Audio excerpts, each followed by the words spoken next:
Hey, what's up, guys? Early on today, I made a video which I deleted because it was pretty poorly done. I was breaking my breakfast, and after I made that video, I realized that I could do a lot better job after I do a little bit of brainstorming, because I think it's a pretty important video which I could provide quite a bit of value through.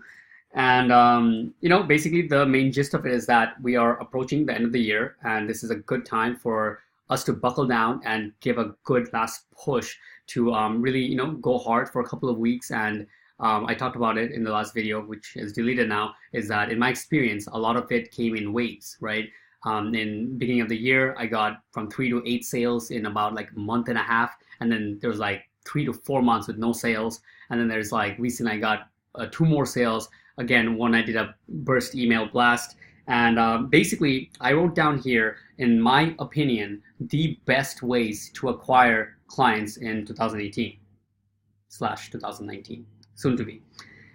All right, so first of all, I have what, one, two, three, four, five, six, seven, eight. 8 things I would like to talk about. Okay, some of them I'll start with is the most common ones. Number one being cold email. This is the most common form of client getting method that our industry likes and talks about and pushes. And you'd be surprised that I actually don't have that much experience cold emailing, right? Even in the beginning, when I was more or less emailing to the people in Home Advisor, a lot of the times I was just straight sending them the video audit. It was very ineffective, but I wasn't even doing the fake video audit. I was just sending the videos and just going through it. At least in that way, I would have to do less follow-ups. Well, you could say less follow-ups, meaning that anybody who opened it, watched it, things like that, I would call them, right? I would do email to phone. So that kind of got me to around 10K a month, right? A bit over that even.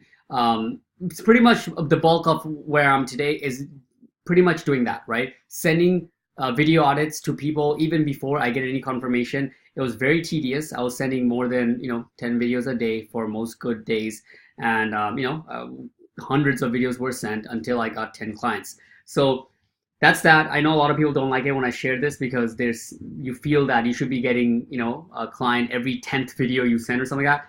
In my experience, that's not true. I don't know what kind of leads you guys have in your hand, but if you're sending just videos to normal people who are out there for one step qualification, meaning they're running ads or they're on some paid directory, it's going to take a few more videos than that to get your client, right? Which is still not bad if you get in the habit of sending a good amount of videos per day. Very easy to do in the beginning, especially when you don't have so much management, no team or nothing like that. All you have is yourself and a shit ton of time. All right, cold email. Next, what I put down is cold calling, right? It's probably the second most common form, I believe. Maybe Facebook might be second, I'm not sure. But for me, cold calling was, one of the biggest things. It's actually, I would say it's the number one thing, right? Like if I had to say just use one method to get clients, it would only be phone calls, right? Phone calls followed by a video audit, right? I don't know if that counts as cold email because it's not really. Phone call to video audit works really well. But the point is, however you use it, I highly recommend using calling as part of the sales process, right? Even if it's not the way you generate the lead, your prospecting could be through email and qualifying people, and maybe after they say yes or something like that, you can get ready to call them. Whatever it is, I found out for at least a follow-up tool, there's no other better way to do it other than calling them, right? Even if you do the greatest copy for your email follow-ups, you will get to a point where some people saw it, not really replying, but when you get on the phone with them, they do act a lot more interested, and shouldn't be surprised at all, especially when most people forget what they interact with in email in about like 4 days, 4 to 5 days. I could call people back after a week and I had like a really good conversation with them last week. Next week, they'd kind of forget who I am, right? So anyways, cold email, cold calling.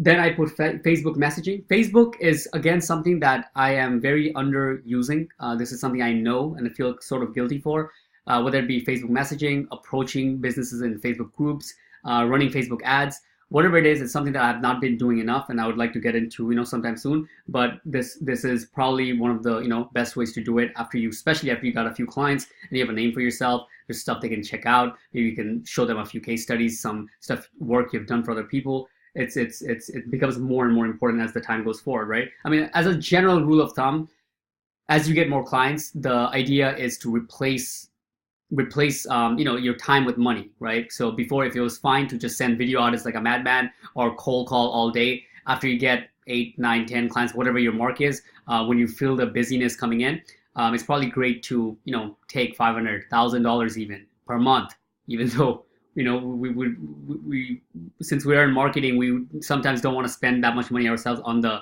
actual paid ads, at least from what I see.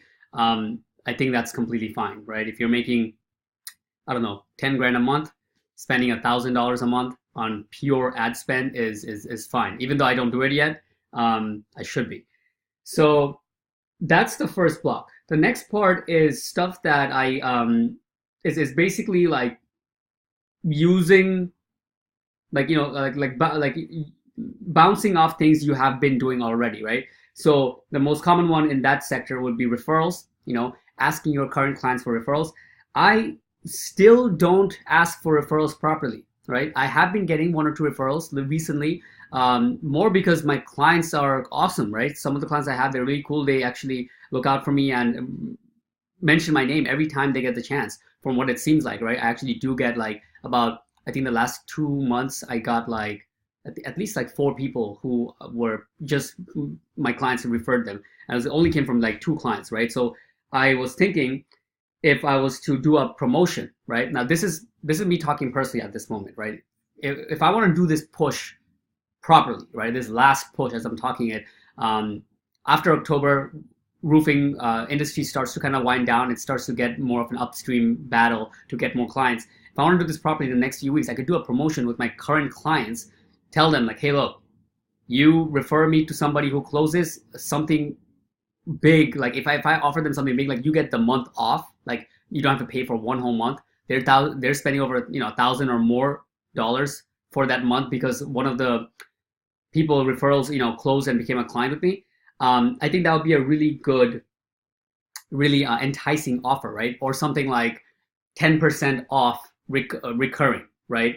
So they're spending $1,000, now they'll only spend $900 per month. I don't know which one would be better, but I'm just thinking if you have a good base of clients right now, I think this would be a really powerful way. I don't see why they wouldn't. Usually business owners know other business owners. The only problem becomes with clients referrals is that since I'm niche down, they're usually not going to refer you to other people who are in the same industry. It's going to be other people. But I can make it where I can kind of like tell them like, hey, look, if you can make it in the home services at least, right? That would help me out.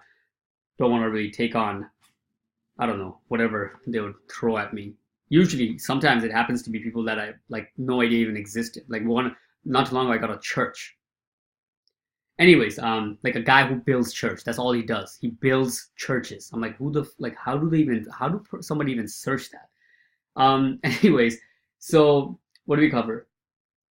Referrals, referral from clients, referrals from friends. This is something that I just had to put in there because I do come across more and more people in the industry that do a lot of damage just by having a wide network of friends, right? They network a lot. They go out on the weekends a lot. Like they're going out on the weekends. They think of it as part of their entire like business, right? They get shit-faced, but they also make an effort consistently to always reach out to people, talk to everybody. Even if they walk in the bar and they're waiting for friends to come back, they'll try to talk to everybody and everything like that. It's cool, right? Not something I can do, but it does have its place. So I put that in there. And a little bit less hectic from that would be actually using your normal friends. This is something I, again, not really do. I'm not that social. I have, like, in terms of close friends, I only have like a couple people in my personal life. So the other people that if I had to do that properly, I would have to reach out to people who kind of knew me or knew me once upon a time really well. It's basically like I'm reaching out to them after years of not speaking and telling them, hey, look, can you refer me like that? Still not a bad thing. I still could do it. It's fine, right? Like I'm confident in what I do. I can just tell them like, hey, look, a lot of the people in my age right now, my friends, have jobs, right? A lot of them, most of them have graduated from college and they are working in some kind of place, right? A lot of these places could be places that could do SEO, car dealerships, restaurants, their barber they go to, whatever it is, right? You can even put a commission on it to make it better. You probably should if you want them to actually take it seriously and you're considering this to be a part of the main way you get clients. But that could be a good way to get some push if I, message out to everybody and let them know like, hey, look, like I'm doing this thing, help me out. This is the end of the year. I'm trying to make it a big year, whatever. I don't know, however you want to say it. It could be something. All right, so last two are left: referrals from clients, referrals from friends. Craigslist, I just put it in there because I remember in the beginning I tried it and it started working right away. Then I stopped because it got super hectic with all the stuff you have to do with Craigslist and how advanced Craigslist really is in their filtering system. Considering they look like shit, you wouldn't expect it. But yeah, it's not really on my list because it's not something I've done extensively. It's something I tried for a little bit in the beginning stage, and I did get like as soon as we started posting, we did get like 2 or 3 calls in like 1 week from Craigslist. So it does work. I'm sure it has its own place, but not really something that I would do. There should be a service for that, I think, like, proper, like somebody who's known for doing that. Really, like he already has systems in place to whatever, segregate all the IPs and stuff, whatever else you need to do for the Craigslist. So that's that. Getting to the last two is the second to last one is something that I like a lot, and that is YouTube Analytics. And this is basically, oh fuck, I don't know why I'm running out of breath. All right, so I send video audits, hundreds of video audits, right? If I go in my YouTube Analytics, I can see by watch time which videos got watched the most. So if I do a ascending order, it's a clear way to see which people were the most interested in seeing the video over the course of time, right? And if you just start at the top, the people who came back to watch it the most times or watched it for the longest, it's a good indication for you to go through and just give them a call, right? All the way down the list until you get to a point where all the assholes who are not watching the video after I spent my hard time and effort to send it. but it is a good way, right? This is why Facebook has its analytics built out like that, right? If somebody watched it for 25% or 50%, you can retarget them. The reason they have it like this is because they understand, it's clear that the length of time is a clear indication for level of interest, right? So YouTube is a great place to do that. If you have been sending out a lot of video audits, this is a good way to use use your efforts in one blast, and it feels really good because every time I do it, I feel like I forget the technique exists until some time comes like this. I'm like, I wonder how I can get a bunch of clients at the same time. Then I go through it and I'm like, all right, let's do it. Similar to YouTube Analytics, another one is doing an email blast. This is something very common, but I make it sound like as if I discovered it because nobody really talks about it. It's basically going through your email list and finding out all the people who opened it or you had some kind of interaction with in the past while you were pitching them, right? You forgot about it. Months have passed, 4, 5, 6 months, whatever. Businesses change, right? Businesses grow, change dramatically. A lot of these businesses we're working with, 6 months ago, they could not even afford it. Now they might have an extra salesman or two. It can change dramatically. They can afford you now where before they couldn't. I did this a couple of days ago where I did a blast and got 2 clients, people who said no to me before, who weren't really interested, and turned me down. So that goes in hand. YouTube Analytics, reaching out to people that you've sent video audits to before, sending order of interest, and then email the same way. People who have interacted with that you remember, that have opened your email several times. If you use Streak, that's something you can find out. And yeah, so that's that.